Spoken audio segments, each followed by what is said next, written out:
Eric, so excited to have you here. I'm really excited to have Eric Marino, aka better known as PointCrow on the internet. Thank you so much for coming here. I just want to give you like a little intro for people who don't know who you are. So you're a wildly successful content creator on the internet, started in speedrunning and have like branched off and done so many creative things with your content. I know you have over 2 million subscribers. And I don't like putting people in like numbers boxes, but that's like the fastest way to get people to understand what you do. How do you describe what you do to people on the internet? Dude, Dan, it is so exciting that I can be on this podcast. I'm excited to have you I'm here. so ready. Yeah, I mean, like, I don't know. I get that question a lot. Like, how do I explain what I do? Do weird things. I do weird things that, like, I don't know, people don't really do. Like, I'll watch ice melt for 10 hours straight, or I'll do a really difficult challenge in Pokemon that's taken me over 1,000 resets so far. Or I literally just released a video where if my heart rate goes up, a meteor destroys the world. Um, because why not? It's just something silly. It's just something fun that I like to do. So Um, just as people hear those things, I feel like you create things that you have to watch. Like there's a reason that you made, hey, I watched this block of ice, dissipate over 10 hours, or I drank this, I don't know, it was a jug of water with like, what did you, with a fork? Chopsticks. It Oh, was chopsticks. chopsticks. Yeah. And Yeah. so, With credit for it. so where for you, because like this is all about you and also what you do, but where did this start for you? Like, Oh, wow. I don't know. It's always kind of like been like this for my like entire life. Like I've always like I mean it's okay. So content creation itself started with like speed running. I really was kind of like into doing some challenges and speed running with The Legend of Zelda Breath of the Wild because I thought it was really interesting. I was like, can you beat the game with only a single shield and nothing else? And then obviously like the average player is like, no, you can't. But then I showed that it is possible through some like creative strategy and glitches. but Um, but before we get to that point, were you just doing that on your own, and then you started doing stuff on the internet? Like, how did you even go from just a guy, and you're still just, we're all just a guy, but like to like putting content on the internet? Like, well, God, like so, like I've always like at least with specifically speedrunning, like I've always like been trying to optimize the amount of time that I spent doing like things like chores. I'll be like running through like my like house here and like on the way I'll be like, okay, what I can do in order to like get the dishes done is like on the way from my bathroom to the actual sink, I can take one load of laundry, put it in this corner, do like some of the dishes, come back, put the load in the other like just like have like routes optimized and where everything. where So did it's just that like really funny. where did that come from for you? Because I'm gonna go on a limb and say, like, I'm sure there's some people that can really relate to that, and some people are like, I like, how Wait, does this what the happen? hell's happening? Yeah. I guess like if I have to like really deep like dig deep. So I have a twin sister actually. Okay. Um I didn't and know that. yeah, so I'm a fraternal twin. Uh and we've always like kind of been like pretty competitive between each other. So it kind of probably stemmed from that. Like since day Um one, like what are some examples growing up where like, like like we always just had to be like better than the other. I mean, from anything from like test scores to just like doing our chores faster or better or um like just like pretty much anything like that you can like conceive of was a competition. what did you feel like that came from you? Did that come from her? Did it come from the Like environment? a probably mutual thing. Really? Like we have like I'm very lucky to have extremely supportive parents. Mhm. So they're both like, "Hey, both you and your sister are going to grow up and do something great with your lives." Where did you grow up? Um, I grew up in Los Angeles actually, and I live here again. So Really? Okay. yeah, So yeah. so you grew up in LA. What were you like as a kid? Were you into games, or were you like a into like thespian, like theater? Because I always feel like there's Do I look like a theater kid? well, Is like that what you're well, there's saying? elements of the content you produce that's very theatrical and very show like. It's not, you don't just show up and like hit go live. You know what I Oh mean? yeah, So yeah. what was like Eric the kid? Like what were you? I pretty much like I was always into video games from like the very very beginning.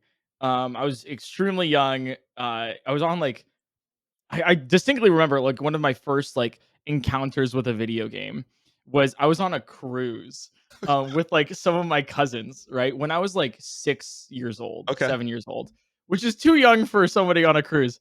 But I remember one of my cousins who now actually works in game development. Um, had a Game Boy and was playing like Pokemon Red, and Okay. I was just like enamored by it. I just couldn't stop thinking about it. So like a year down the line, like for Christmas, my parents get me Pokemon Fire Red, and then I just like play that for I think I have 800 hours like on the cartridge of that game. Um, and so I've always like just been into video games. Like I was always like dodging my homework to just play another game of StarCraft 2 or like PlanetSide. Like I was really into that and just like I would always play video games. I lost it for a bit in college. But then kind of and here's like a full circle kind of thing.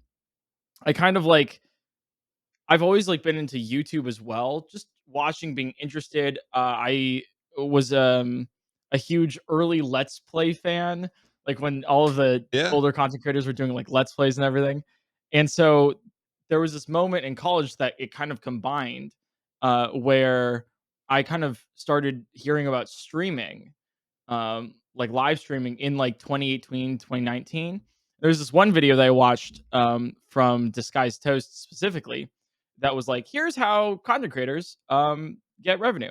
And I kind of realized, like, while watching that video, I was like, live streaming in 2019 gave me the same vibes as like Mm, 2013, 2014 YouTube. And so I was like, I felt like I missed the train on the YouTube thing. I was like, "Shit, that sucks." which was clearly not So the case, but but it's not the case anymore, yeah. But it was like I was like, "Oh, I've missed the train, so let me try live streaming." Like, it seems like if I can, like, try this and do it for fun, like, as, like, a hobby and chill and whatever, see how it is, then I'll try it. And so I ended up asking my parents, I was like, "Hey, my birthday's on the 21st of January. It is currently the 9th or something like that. Um, can I you guys are probably getting me something for my birthday. Could you get me specifically these things, like a microphone, like a webcam, but like also early?" So I asked for an advance on my birthday gift. So then I could like stream earlier than the 21st because I couldn't wait. I was like, I was like, even a week is like too late for me to start. So then I started on January 13th, 2019, and were you yeah, in college at the time, or had you finished college? I was in college. Okay. So I was studying for my material science engineering degree. Uh, What does that even mean? So it's like chemical engineering, right? The creation of chemicals, Mhm. but specifically for like inorganic materials. So it could be from anything from like the shirt I wear to uh, a heat shield on a space shuttle, or like this ceramic coffee mug, materials in general. And so I was That are like, not organic, that are not of the yeah, earth? Okay. yeah, yeah. Okay. Just like anything that you consider like a material, like you'll look at it, be like, oh, this desk material, right? And so it's like the creation of that, or like the optimization, manufacturing, for that is materials engineering. What was your career path, or what did you think your career path was before you asked for the webcam and the mic and the birthday advance? It was kind of like it was basically, I was going to, well, I made sure I finished my degree because I was like, if this streaming thing like doesn't work out or anything, like I want to make sure I have a backup at least of a bachelor's, and it's I got my degree, but Where'd I you go to had school at? the well, oh, I didn't. That's not public. Okay, all right. Somewhere in the Okay, universe. okay. Are you worried But about like, because this is where I get like, are you worried about like doxing? You don't want someone to like what's the yeah, I'm a lot of my friends have been like doxxed and everything and swatted and all this stuff, and so I'm doing my very best to make sure. have you ever had any issues or like with that, or DMs of like, okay. No, not really. I'm not trying to like encourage No, people no, to do I'm that to you. good. Okay. So your backup plan was to finish your degree, and then what would you have done? Probably like gone into something around like aerospace materials, Because I worked on rail guns for What? General Ford class aircraft carriers. That was kind of what I did, Wait, like, as a railguns are side thing. real? Yeah, yeah, yeah, What do yeah, they they're totally shoot? real. Uh, Pretty much like, I mean, so railguns are like use electromagnetism, rather than your typical like explosion with gunpowder to create like if you have a coil of um a current like passing through it, right? There's like a magnetic moment, right? Um that will basically like perpendicular to I'm with you. I'm with where you. perpendicular to where the actual like coil is, right? If you have a strong enough current, right, it'll create a moment through it, right? And so if you have like one shot of a railgun is enough power to power 30,000 homes for a day. Um, What? yeah, it's crazy. And so basically like it'll you can shoot like whatever you want pretty much through it. But what specifically I was doing was working on shooting off like airplanes, like jets, off of the aircraft carriers, right? Because Uh, normally they'll use like I forget exactly the system they do, looks but like it's a basically kind of like a sling. slingshot. Yeah. Yeah. But in order to um kind of like optimize that and bring it to like the new age, they wanted to use rail guns because they have nuclear reactors on board already, which are generating a ton of power. So then, if they can use that to shoot off the jets, it'll save a lot of like mechanical issues. So my question is to like fire up the railgun. You know, it says it takes when it shoots, it can power up tens of thousands of homes. Is Yeah. the input of that energy is not like it's exponentially like you're not taking the power of tens of thousands of homes to launch it. Is there like some sort of lever that does that? You know what I'm Oh saying? no, no, no. Yeah, I mean it's all generated like on the aircraft carrier itself. You're not going to like the regular power grid like here in Los Angeles and being like, well, sorry guys, we got to shoot No, something. but I mean, like, is the input like let's say the output is 30,000 homes. The input Yeah. to like fire the railgun, how many homes of Oh, input? the input is the 30,000. That's Oh, so the okay, so it's like 1 to 1. Okay. yeah, yeah. So, but like, are they So used as it's real cool. weapons ever, or is it more of just like propelling objects that need to go fast in a relatively short amount of time? From what I recall, I don't know how well the U.S. military has actually implemented railguns into their arsenals. I know they exist, but I was more involved in alternative applications Hmm, for that. Like there was a linear actuators. Basically, there was like they wanted to use the same kind of technology to for like their weapons elevators, for example. got it. And this is all public information now. I did once upon a time have government clearance. But this is fine to say Definitely now. not Trust me. anymore. No. It's oh god. So rail guns are not like we would think in like Quake or any like FPS games where it's like literally you have this gun and it shoots like a pole, like a electric pole through something. It's not. It's kind of It's like that, but similar not though. really. Yeah, it's similar. It's not exactly like that. It's not just like energy out of nowhere from a gun. Like these things are huge. Um, Because it's but I was in charge of like making like the capacitors for it. okay. The things that would like store the energy. That sounds like it was like a pretty cool job. Was there was there any part of you that was like I kind of want to do that, or once you started streaming, were you like obsessive about streaming? Dude, I got so lucky in life. Like like I basically won the lottery when it came to like what I want to do because either I can choose to do this really badass engineering stuff, right? Or I could do this really badass streaming gig. And at the very end of so I started in junior year of college for streaming. And by the very end of my senior year of college, I was sort of like of the mindset of like, I got to choose. I got to choose between these two because streaming started blowing up. And I was like, okay, what's my bar for I'm going to take my current life path and jump to a different one? And it was if streaming made the same amount of money, because I had to take it very, very objectively.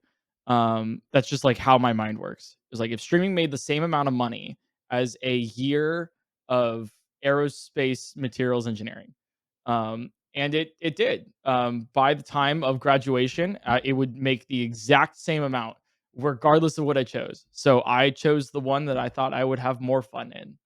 I got the very like it's not lost on me. I got the choice between two dream jobs in my mind, So and I chose the one that gave me more fun. So when you're streaming in college in 2013, like Twitch and live streaming is like you can speak to any normie and they're gonna have a concept of what it is. But in 2013, it's still kind of like little Oh avant-garde and yeah. weird. So when you started streaming, what did you tell your friends? Because like you're essentially diverting a lot of your free time away from hanging out with people, and they're gonna be like, "Dude, what are you doing?" Or did they get it, or how did you explain it to people? Uh, they kind of got it, but they didn't get it in the same way that they do now in 2024, Mhm. right? Especially because I didn't have like an overwhelming amount of success. Like I would get back from like my rowing practice, and like basically be like, "Hey guys, I streamed to 9 people the other day," and of course they're like, "Okay, like that's cool. I'm proud of you, man." Anyways, like, how did you do on the recent 2K? And Wait, you were on the crew team at your college? Yeah, Oh, yeah, I what did. oh, Yeah, I where did crew before. what boat and what spot were you in? I was on a lightweight four. Okay. I rode starboard. So depending on if our um, if our stroke was port or starboard, it would either be first or second. Like I'd either be bow or second seat. Dude, so that's I mean, my wife's family is like a history of that is intense. Like when you think of like crew, you're like, "Oh, that's like fun." It's like to me It's that gives insane. me another facet of your personality because to even just go through that and then even in college, it's like that's What your seat did life. what seat did she row? She all her so her grandfather started this program in the area, and so all my brother-in-laws rode, and it Cool. was, so I know like the cocks and all that stuff, but Awesome. so when did so like how did you have time to do all this if you're in school? Rowing is no joke, and then something had to It's super give. What yeah. did your social life give, or did your sanity give, or did you, what did you? Part of me is my sanity because I'm clearly like insane now. But like I was doing, yeah, at this time I had um I was in like upper level, like finalizing my engineering degree. I was doing crew. I had a girlfriend at the time as well. And then um yeah, I was streaming. So there's like all of this stuff. I don't remember much of like my final months of college because I was sleeping like 4 to 5 hours a day. Uh, Were you militant about your streaming schedule, or was it? I mean, I'm gonna go on a limb and say yes because you're talking about yeah. optimal path to do dishes and laundry. Yeah, I was So like, because I was telling my crew members, I was like, I'm streaming to 9 people, which is like the top 3% of Twitch, which is real. yeah, Like if very true. I was like, I just got affiliate the other day, and they're like, cool. Anyways, but it's like, yeah, I had a very rigid stream schedule of Monday, Wednesday, Friday at 6 p.m. Pacific time. Looking back on that, what do you take from your early streaming days when you're streaming to 9 people? Like looking back, like what do you felt like you learned and took from that experience? It's like, oh, there's so much. But if I had to like summarize it, it's like you well, like even like streaming for like if there's like anyone who wants to stream or anything and they're like, wow, I don't have like a chat that moves and it sucks and like I can't like bounce off of chat or anything. That's a privilege that you have as like a larger streamer. Where if you have like dead air or whatever, you can always like default to chat. Yeah. Um, but as a smaller streamer, what I had to like learn really quickly was like you still have to stream to 9 people as you would to 9,000. It's like the same thing. Like why else would somebody watch you, you know? Um and so one of the lessons I had to learn there was to like be comfortable with silence, but then also fill it. Like you you have to know how to tell a story, a compelling narrative, and then also just constantly just keep being entertaining for the entirety of the 4 plus hours that you're streaming. When Um, when's the so last time you've watched one of your early VODs?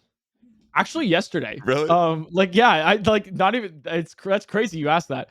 I was helping out like another one of my friends because they wanted to start YouTube, and I was like, all right, we're sitting down. I called them for like 3 hours, and we were going through like what's going well with my channel right now, what's not going well, and then also like showing them like here's my first videos, my first streams.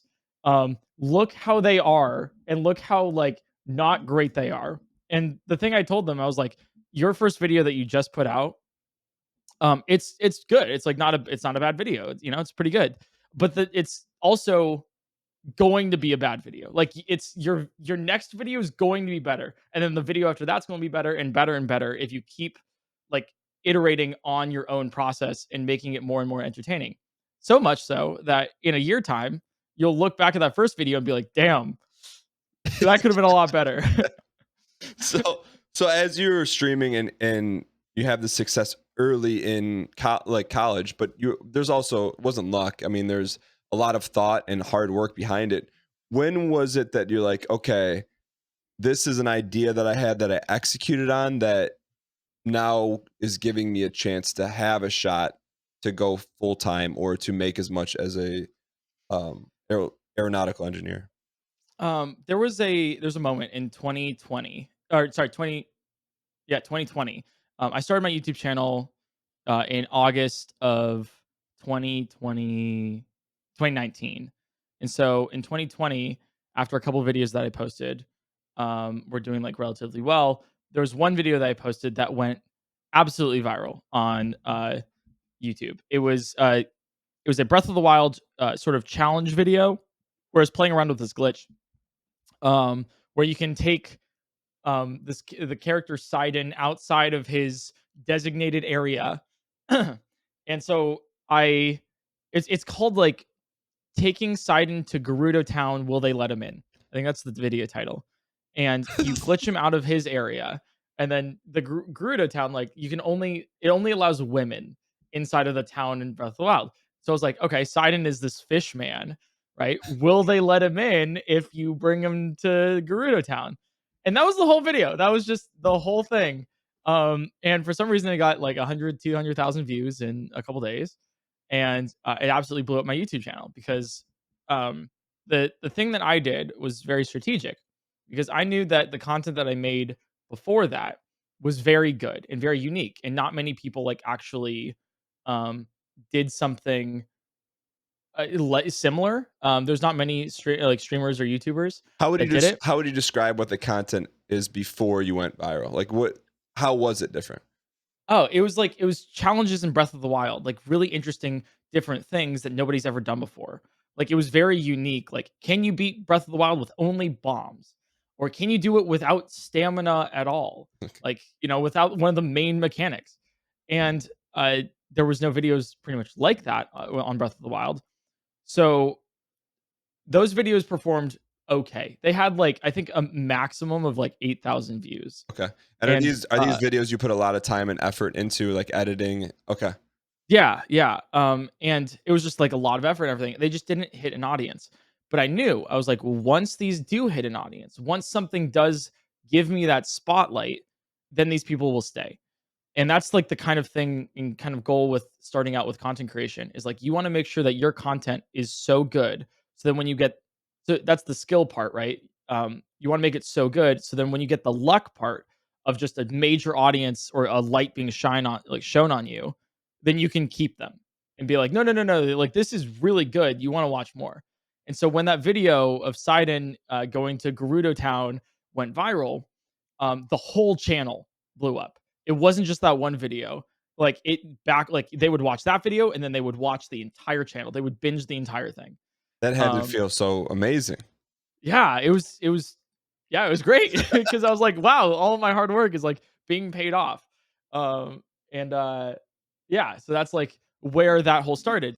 So when you were doing that video, were you doing that on stream with the goal? Like, did you like?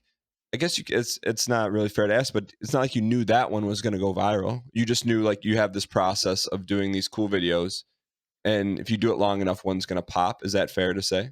Yeah, I made every video with the idea that each one had the potential to, reach a large audience. Uh, Wh- and yeah, when you say like the ones that hit like 5 to 8,000, around 8,000, when they didn't pop, they what? didn't. Yeah, Yeah, what did you like? How did that not dissuade you? Like, how many videos do you think you had that didn't pop? I can give you the exact answer. As you look that up, Um, like, was it dejecting, or did you just? How did you keep going? it was 6 videos. Okay, The Siding the Grid was my 7th. And it wasn't really dissuading I mean because that's. it was I fun. thought you were gonna say like 50, but like I know those Oh, 6 are like, a ton of work. But well, so it's 6 that are publicly available. There here, you I get went some to your YouTube exclusive channel, stuff like, here. and I went to the oldest. I'm like, there's no like bad old videos. They're all like hundreds of That thousands of views. those are like when I started trying. Like really like trying. There is actually here's a Dan Gheesling exclusive, right? There's 3 like mini series of videos that I made. They're like let's play style videos. One of Pathway, Forager, and Tales from the Borderlands. They're very, very weird combination. But they're not on the channel anymore because before I actually like started like being like, all right, let's take YouTube seriously. How do I do this? I privated all of them because I was like, I want a fresh start. Let's try this over again. And those videos were in the style, if I kid you not, like a Northern Lion like esque kind of thing. Because I used to watch him when I was in middle school. So I'm 26 now, and I actually had the chance to tell him that a while ago, and he was They like, have "Oh some God, don't like don't tell me that." snarky, quirky remark to like, Yeah, something make like you laugh, yeah. but also are like kind of insulty, but also like not really. Yeah. So, that's actually when I started. So those are like the bad videos. But it was like 6 videos that I was like super really proud of. Like these are videos that like I would want to watch. These are videos that like I knew that I would be proud to show my family and like my friends and they'd be like really interested in it. So then it wasn't like dejecting when they didn't get as many views as I was hoping, because I was also like each video that I released during that time got more views than the last, which Mm. I was like, oh, I'm building up an audience. Like it could take years, it could take months, it could take weeks. It turns out it took 4 months, about 4 months. So, it's if you have a good strategy, if you have good content, and you kind of know how to entertain, then it might take you only 7. It might take you 50. It might take you 100. So with the success on YouTube and Twitch, how did you decide like, okay, how do I speed run and maximize both, because they're kind of two different animals, right? Especially from like your time input on, on both. Like and I don't and fast forward me to today, what is your like current strategy, what you do now? Because I mean, like you've done a lot of things, like you've done like I mean, we're gonna talk about it. You've done like chess boxing, you won a streamer award, you put on these massive. I was talking to someone last night. Who was I talking to? I was talking to someone about you last night. You flatter me. About these productions you put on. Oh no, it's 2 days ago. I was talking to Squeaks about you. I had lunch Oh, I yesterday, love Squeaked. and I'm I like, saw I saw that video, the picture on Twitter. I was like, "No way!" but we were talking like just about people doing cool stuff, and you do these videos that are like, from my background in television, they're like television productions. So Yeah. I don't want to jump all. So I I want, saw you on the traders, I DM'd you. I was like, "Oh, that's my man." but so like fast forward now with like these two huge, like successful platforms. How do you approach both? Like, what's your take now after? Well, I'm glad that you like brought it up specifically, like the 2 different animals, because like it, people that do kind of what I do, Doug, Small Ant, Ludwig, right? Like it's 2 jobs. We work 2 jobs. That's kind of I'd say even like if you can even squeeze a third in there because you're also like a CEO of a company. Yeah. Like I have 7 people that work for me full time, like with salaries. What are their roles, or like what are their verticals? Yeah. What do you tell them to Uh, do? I have 2 full-time editors, a creative director who, like, manages the editors and also helps me with stuff. I have, like, back-end admin manager and then, someone who helps them with that too. I have a VOD channel manager as well. And then I will feel bad if I'm missing anybody. What does the back end um, admin person do for you? they like run payroll, do HR stuff. They'll do like logistical things like for the productions that you're mentioning as well. Um, uh, for example, I want to be like, hey, I want to blow up a car in the middle of the desert, and Abby is her name. She will find me a car and a desert. That is one time she found me a lion. That video has never been released, but I was like, I want a lion, What and do she you got me one. Is the video done? Well, actually, it's we decided to never release it. It was one of the scrapped. It just got scrapped. Can you tell what the concept was? Yeah, yeah. The concept was I wanted and I wanted to create the quote unquote like ultimate dating profile because I thought it'd be really funny. And so I was like, all right, like there was a joke that we made of like someone would tell me like, "Oh, people really like it when you have like little like cats in your profile picture." And I was like, "What's a like a lion?" And then like it would cut to me like with a lion. Stuff like that, you know? And it just didn't hit. Like it felt like there was like there's another joke where and the picture's out there where I ended up skydiving with a saxophone. Because like they're like there was a joke we wanted to make where it's like, "Oh, people really like it when you are adventurous and musical." And I was like, "Oh, so like both together?" And then there's like yeah, but like the video itself, like we had some audio issues with it, so that was already kind of a non-starter. But then the video narrative kind of like came across as like flexing a little bit of like, "Oh, look how much money I have." And it's like, I don't really like that vibe. It was supposed to be like a lighthearted, like fun kind of thing. So I was like, "Ah, we'll just like scrap it and maybe eventually I'll make a video of like all the scrapped videos I've had." But But like, yeah. but there's a budget behind that, and then so like, I mean, to get a lion and jump out of a plane and have all the audio, everything there, like, so then that just ends up like, I mean, not burned money because you can use it at some point, but essentially, it's like, okay, Yeah, it's kinda burned money, yeah. I get that, yeah. It's just, sometimes you gotta take losses. That's like that's the thing is, like, I run a company, right? So it's like when I was 22 and, like, everything, like, kind of 21, 22, and everything kinda blew up, right? I had to grow up really fast, and be like, "No, no, no, I am now a business owner. I am now a, person that needs to take this adult stuff seriously more." why did you And feel that way? What made you say, all right, this is serious stuff?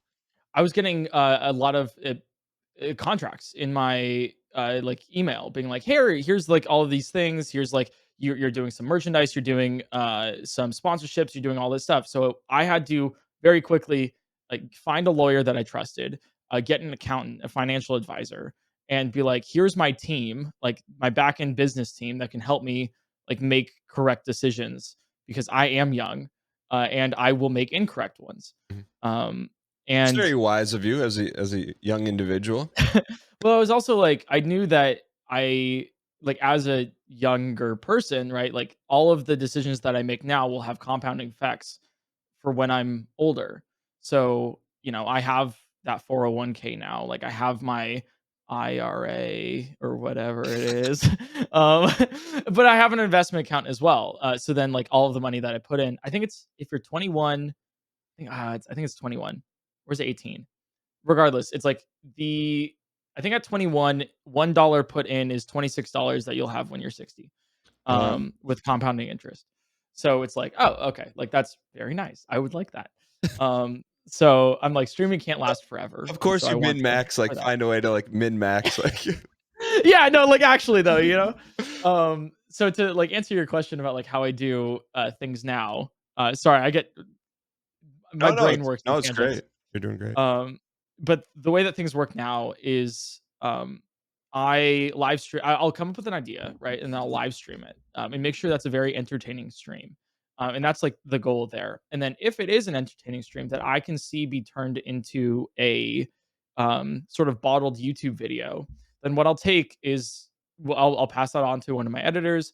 They'll edit it down. My creative director will talk to me with it. We'll go through multiple iterations of that video. Sometimes we'll rework it, and then How much will you you know, touch that video? Like how like you have a concept and it's out of your hands now. Someone else is working Um, on it. I'm pretty hands-on for, um I'm pretty hands-on in relation to a lot of other YouTubers or YouTube streamers, Mhm. like those who stream and then put their streams on YouTube, Yeah. like a weird mini genre, Yeah. that we're both in. Mhm. And I'm pretty hands-on with it, where I will have like I think we have two meetings. One of like, okay, here's me giving the video to said editor, working with my creative director to make sure that it's like narratively satisfying, for the video and also just a good concept. And we'll go over like, here's some highlights, here's some things you gotta watch out for, here's like why it can be confusing, here's the narrative we want to do, and like the overall plot. And then they'll go back. We'll have like a couple different like drafts and edits, um, and we'll have like another meeting of like, okay, here's what we need to change for the video, or like here's what went well, and then we'll like release it, and then have another one of like a sit rep, like a post kind of like post mortem, like we like to call it, where we're like, okay, the video's out. Here's the performance. Here's like all of the things that went well with it. Here's what the audience liked. Here's what they didn't like. Let's improve it for the next video. Um, so yeah, that's kind of like It's like, how hey, we does do it YouTube. yeah. So then Yeah. do you have like a metric in your head? Okay, I need to do X amount of content this month or this week, or is it you're at the point now where you just wait till you have a great idea? It's kind of both. I've tried both things where it's like just wait till you have a good idea and then go for it. Or like I have to post 2 videos a week. And what I've like settled on now in 2024 is to have the goal of like I want to do a video a week. Um and hopefully I'll have enough really good ideas that will be a video a week. But if it doesn't happen, it doesn't happen. It's kind of a soft goal of like, I would like this to happen, but if I don't have the time or a video gets delayed because it's not good enough, or if we scrap something, then that's okay to like miss a week because it has like a valid excuse for it. So how do you know, like, if you think a video is not good enough and X amount of man hours has been put into that, how come you don't just send it? Like, there's got to be a reason why you don't. Um, there is, yeah. So there's probably like a couple reasons with it. The main one being like I want a guarantee of like I grew up with I'll actually rewind a little bit here, where my channel started with Zelda speedrunning. Like Zelda challenges, Zelda speedrunning. But now it's known for like a whole bunch of crazy shit. Um including like Pokemon, some Elden Ring stuff, some in real life productions. And the reason why those have become more popular too is because I've created this guarantee of, let's say you're not really like, let's say you're a Pokemon fan and you don't really watch Elden Ring, like you've never really heard of it or anything. By watching my channel, you have this now guarantee that regardless of what I play or what I do, it's going to be entertaining and a good video for you. So Got it. it's like, yeah, so I wouldn't send a video that I thought would be, that we've put in a ton of effort and time into, because then it doesn't have that guarantee of it's good for everyone. And so, okay, so when you do things like that, and then so you're only putting out what you feel is the best of your best, and maybe it doesn't happen now. Like, do videos not hit now, or is everything for you? You can like gauge, like they're all pretty much gonna hit. I kind of like the way I do it is like it's very intentional. So there's videos that I'll release because I'm like, yeah, this is a good, like this will hit. This is a good video that a lot of people will click and it's going to get 1 million, 2 million views. Like, Like that's like, like you could like not put your life on it, but pretty much like this is gonna get at least 1 million. yeah, Yeah. like I bet that it would do pretty well. It has a high likelihood of doing very well. I think I'll put it like that. Okay. But there's some videos that I'm like, this isn't real. Like I'm not too sure that this will reach a very large general audience. But the reason why I'm doing it is because I'm two reasons. It's like either I'm very passionate about it and I just want to release it because it's something for me. Mhm. And this is something that just I enjoy so much. And it's important that you do that because otherwise you're just going to get lost in this rabbit hole of like numbers and virality and stuff. And it won't be as fun anymore for you. But then the other thing is that like there's like an intentional thing that I want to do with my channel. Like when I release a video of my viewers doing surgery, right? Where they control a robot and they do surgery in an actual hospital. I saw that. Um, How did you get clearance to do that, by the way? I don't know. Did you get clearance? I don't Oh, ask. oh, okay. I for that video, I don't ask. No, we actually talked to a hospital and they were like okay, like here you can do this, just make sure that, we have all these protections and everything. And I was like, all right, cool, that makes sense. But like for the details of it, Yeah. that was my production team did it. And I was like, it's great. But like for something like that, it's like I know it won't have the same like hit as like what I'm known for with Pokemon and Zelda, but it's something that is like puts my channel apart from everyone else. Of like, this is something that I'm really interested in, that I really love, and you're like have this mindset now of like, oh, PointCrow just does it differently. Like, there's just like mans will do like stupid shit for fun, just kind of like out of nowhere, and that's what I love the most about like what I do specifically is like I'll do Mario Party with like real everything. Like we built a full Mario Party board. I know you saw it. Yeah. Um, When we but talked about it, like, I don't want to totally put you on blast, but we talked. So Point Crow put a real life Mario Party game together with everything physical, like on a soundstage warehouse. And you told me the budget. yeah, I mean, it's very public now. Okay. It's $500,000. So you That was what that video cost. so you spent $500,000 on one video, Yes. and like you just say that, and it's like everyday life. I mean, like, I know it's a huge deal, but how do you wrap your? I mean, essentially, you're a production company. You're not a YouTube. You know what I mean? Like, that is not Yeah. sitting at home now that not at a webcam, playing a game. Like, this is like it's television. It's Yeah. media. With I'll just give you the full numbers. So it cost about $500,000 to for the whole video for everything. We made about 100,000, maybe 80 to 100,000 just overall with it. But the thing is like there comes like a point where like that video is not making the money that I spent on it back. Like is it a terrible like investment for trying to make money? Yeah, of course. Like I'm duh. Losing four hundred It's, thousand yeah, dollars, it's like come on, dressing up like Uh, playing Mario in a warehouse. But okay, yeah, but but it's like, it's one of those things where it's like I did it for fun. I did it because I wanted to do it. I wanted to see if I can do it. I wanted to do a really large production. It was definitely like just the start of just being absolutely like insane with these things.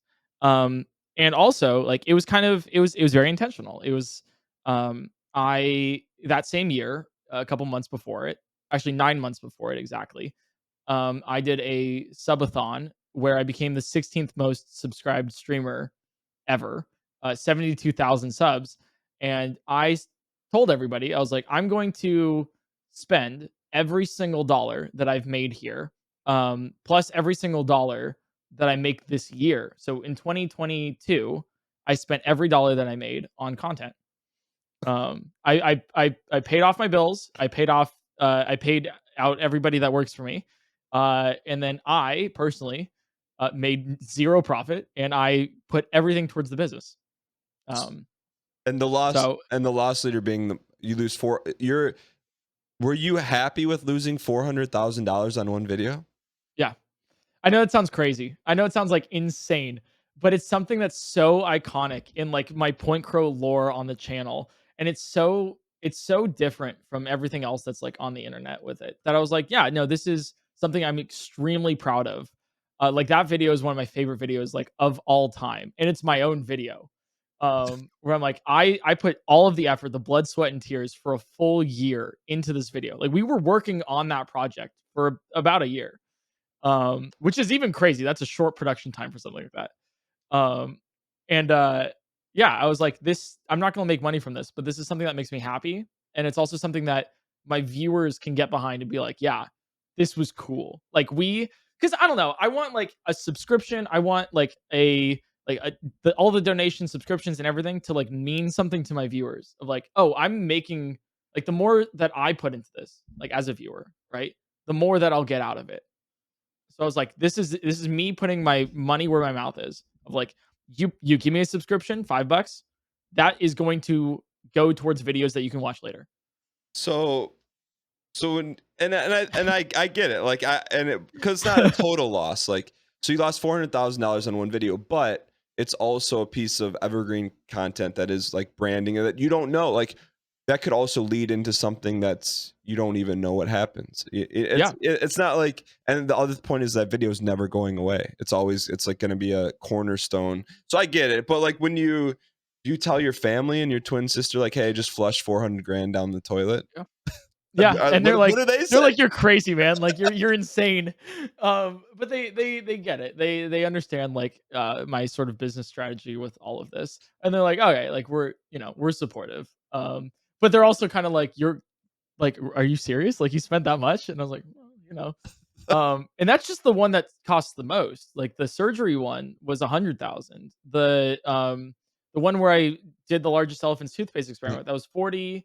Um, the one where I did Battleship, like playing Yeah, the game I of watched. Battleship with Yeah. real ships, that was, two 200 no, I think it was 150,000, 100,000, See, I don't something like watch a ton of content, but every one of those things you just mentioned, I watched. You know, so that. Oh, great, that's awesome. Oh, so there you go. Oh, perfect. so when you do those bigger videos, do you go in knowing, all right, this is going to be a loss, but I know like these other videos that don't cost as much will make up for it. Is that how you? Yeah. Because I don't see you as someone who's running a company negligently. You know. Yeah, no, it's like all of the money that I made from like my other videos.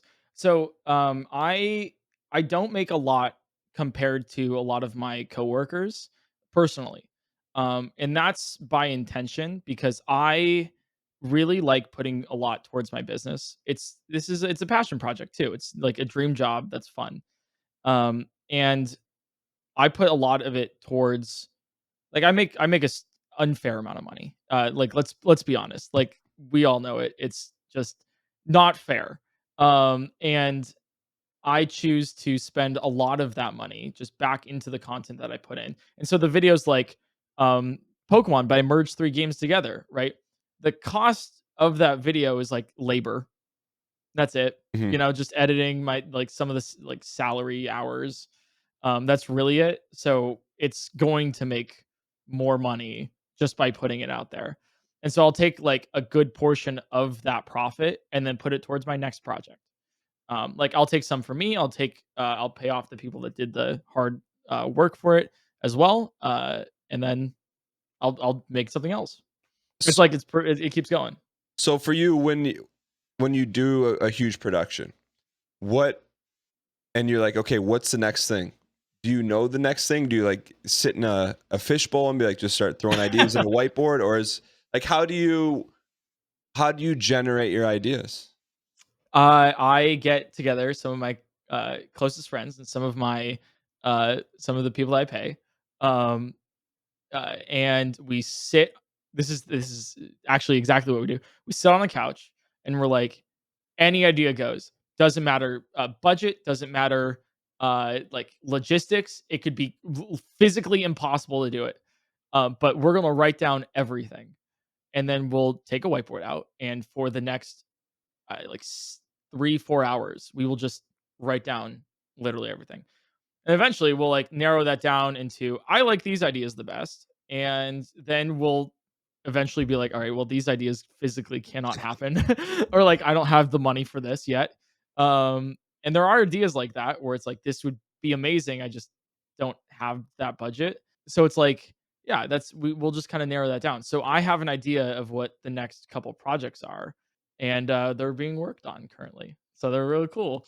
But yeah, one of the problems is like, what I do really want to do is get more sponsors. So then not only can I, give them the business from these videos that do go viral, but then also I can help fund some of these really awesome ideas that I have. It's very hard to tell a business, "Hey, believe in me. Like this will do well, I promise." And then they're like, "Well, I'm not too sure." It's valid because not every creator can deliver on that. But It's that's an uphill battle that I am constantly doing. So that's the next challenge for you is you have these grandiose ideas that you're going to get there. It's just a matter of how you either be patient to cobble the money together or just wait. Like, is that like so now? Because you said something earlier. You said I don't think I can stream forever. Yeah. And so what did you mean by that? And like, what do you see? How do you see this thing playing out in your career Uh, if you had the keys to the car exactly how you want to take yeah. this? Yeah, I think I have, like, I wanna say, like, 5 plus years. So I have, like, around 5 to maybe 7 years of Mhm. streaming left. I'm 26, so I am pretty young still. I still got a lot of kick in me. You, you say You that, know? but you say that, and I believe you. Like you're like, I got 5 to 7 years. How do you know that? It's just I don't know. I just do. It just feels right. Mhm. It's just like, yeah, no, this will go for a bit. And when that like time comes up, whenever it does, I don't think I would stop ever. I think it would just be more like I'm gonna start a second channel and just take a back seat. Just like be like, I'm going to just vibe. I'm not gonna game everything anymore. Just take a little rest and be like, because it's so fun. I don't think I can stop. Um, where it's like so what I wanna do in these, like, next couple of years is start something that is beyond me. And I've already started that recently with, my merchandise, line and everything. We're getting some wearable clothing going on this year. It's collectorsanxiety.com. And that is just a different average like, a different revenue source that I want to build that is beyond PointCrow where you can wear this and do these like you can wear this stuff, buy these things, and you don't even have to know who I am. Like it's not like YouTuber merch clothing or anything. It's a legitimate brand that is separate. What Um made you? Because that's I'd say. I mean, I'd say Point Crow merch is within the vertical of what we do, but this is I'd say a little bit outside the box. Where did that come from for you, and why did you want to do specifically like that kind well, of it's merch? like yeah, because you get like I mean merchandise is like in the vertical for Mhm, like YouTubers and everything. And that just makes sense for like to generate some more revenue. And also give your viewers something that they really want and something they can like wear and enjoy. mhm. Um, and so I was like, okay, what if I in like with all my content, what if I take that one step farther, right? Where it's like, what if we like put a lot of more, like a ton more effort and a ton more money into this? So then it's not only like, oh, it's like point crow merch. It's like, no, this is like legitimately something I would just wear, um, without even knowing like who Point Crow is. Mhm. And here's a little fun exclusive, I guess. The first drop should be the beginning of summer is what we're aiming for, like around there. So that'll be fun. What But what what what went into that? Because it's not. I mean, it has to be oh, a I did whole. forget it. I did forget an employee. Oh my god, dear God, my merchandising manager. You God, did Adam. I'm so you sorry mentioned to them. You you. mentioned them. That's good. We'll splice that in. Like that's like a whole new like a whole new endeavor, a whole new mountain that you have to climb. Yeah. Like, are you doing that? Are you leaning on someone to?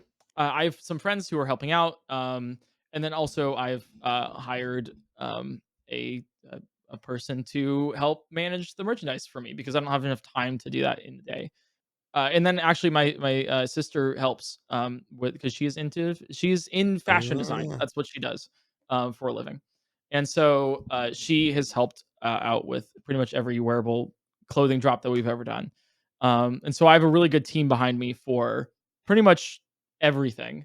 And so with this like new arm of like Point Crow and stuff, it's it's just another thing that I can like transition into. And then I also want to go into game design, game development, game investment as well. That's a little bit riskier, but like, that's something that I'm exploring currently. And I'm actually particularly going to PAX East to look at some indie games that I might want to pick up. Oh, that's so Point Crow Publishing.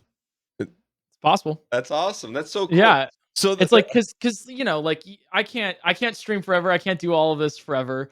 So it's like I want to build something that's greater than me. So then, and from what I know, like most people that are around my sphere are like looking at things like that too. Just to be like I want to do something in the future because streamers and YouTubers, they have a shelf life, and we're all aware of it. But like, I agree with that to an extent, but at the same time, you built a community, and I feel like unless you, this is where I'd push back, unless you like do something to totally screw that up, like there'll always be a community there. Don't you feel that way? It may not be like viral, like 5 million a video, but do you feel that way or no? Yeah, no, like 100%. And I totally agree. I mean, like, look at your community, dude. They are like they are rock solid. Like I bring that up every now and then. Whenever someone mentions that to me, I'm like, yo, you gotta see these guys over here.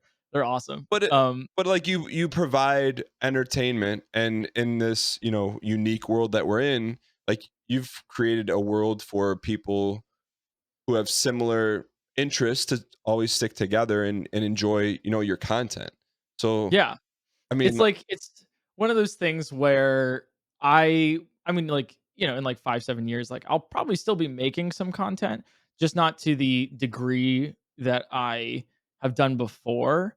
The other thing too is like I don't know why, but like in my mind, I want to if I leave at any point, if I retire or like fully like exit, I want to go out with like a bang, like a really like holy where not only is that like whatever it is, I'll think of the idea, but it'll be like that's the craziest like exit that anyone's done. But then I also want it to be like so monumental where it's like maybe I'll probably still be making content and everything, but like I want like it to be like monumental where it's like everyone that has ever watched me has been like, yeah, that was a good run. Like that would like damn like man like did it all, and it was great. And it's rather than like, I wish I could still watch him. It's like I'm glad I was there. Like like it's kind of like you don't know what you don't know the good times until they're gone, kind of thing. But I want everyone to know that they're here. uh, So that's pretty profound. But also, let me ruin it by saying a week later, people are gonna be tweeting you, "Hey, you're coming back when? It's next yeah. So what's going on there? Like stream so this this is a week." joke, right? Yeah, you streaming this week right now? Like you painted this picture of you like speed running while being launched to the moon, like first ever person to speed run while the moon That'd come be back, sick. and then you Hey, land. don't put ideas in my head. uh, But yeah, yeah. as we wrap stuff up here, man, thank you so much for coming on. When when it's all said and done, like, and you've made your mark, what do you hope that people take away from what you've left on the internet? Just a fun time. Just be like, there's a whole bunch of shit going on in the world, and a lot of it's not positive. Um, and so I kind of pride myself on being able to be like, hey, this is a good thing. Like we're gonna like for the next 17 minutes of your life or the next 2 hours of a stream, you can whisk yourself away and be like, nah, things are pretty good. Like I'm still here. I'm still vibing. Like things are good. Awesome. I just want people to have fun and smile. It's such a cliche kind of thing, but it makes me happy. Like a lot of the reason why I do the things that I do is the reactions of the people that see it. So like I'll say like, "Hey, I, ate water with chopsticks," right? Something so stupid, something so small. But then even the smile that you have on your face right I now was like, is just like I it remember gives me tuning in life. and seeing that. Yeah. It's like it gives me life, right? It's just to tell people about that, to see people like the reactions and the fun that they have with it. It's like, and I just want that to like continue as long as it can. Awesome. Point Crow, where can people that are not subscribed to, where can people follow you and keep up with all these amazing things that you're creating on a daily basis Yeah, that I don't know how you twitch.tv do? slash Dan Gheesling. You can check me out there. I'm live every single hour, and if I'm not live, then you'll catch me if you follow. Just any social at PointCrow. You got it all But everywhere. Where are you where are you most active, do you think? I mean, I stream like Sunday through Thursday at 1 p.m. Pacific time. But if you want to catch my stupid ramblings and stuff, Twitter, I guess. Okay. And if you want to see all the crazy videos that I have put out, that we've talked about some of them today, that's just PointCrow on YouTube. So. Awesome. Real quick too, Yeah. before we end, did we like? I've been trying to think about this of where we met, like how we did.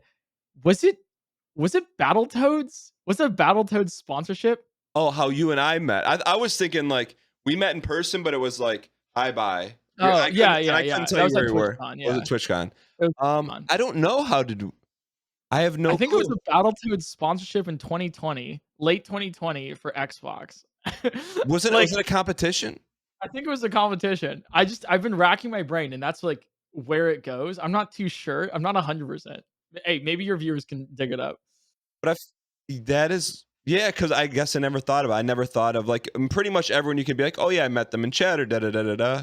I I don't just feel know. like we just kind of met somehow. It just kind of came to being. I'm gonna say yeah, Um, Battletoad sponsorship, but I feel like I knew you before that. I don't know. Maybe. Yeah, we'll have to dig it It's up. possible. It maybe, like, one of us stopped in the other chat. I have no idea, Uh-huh. but that's really fun.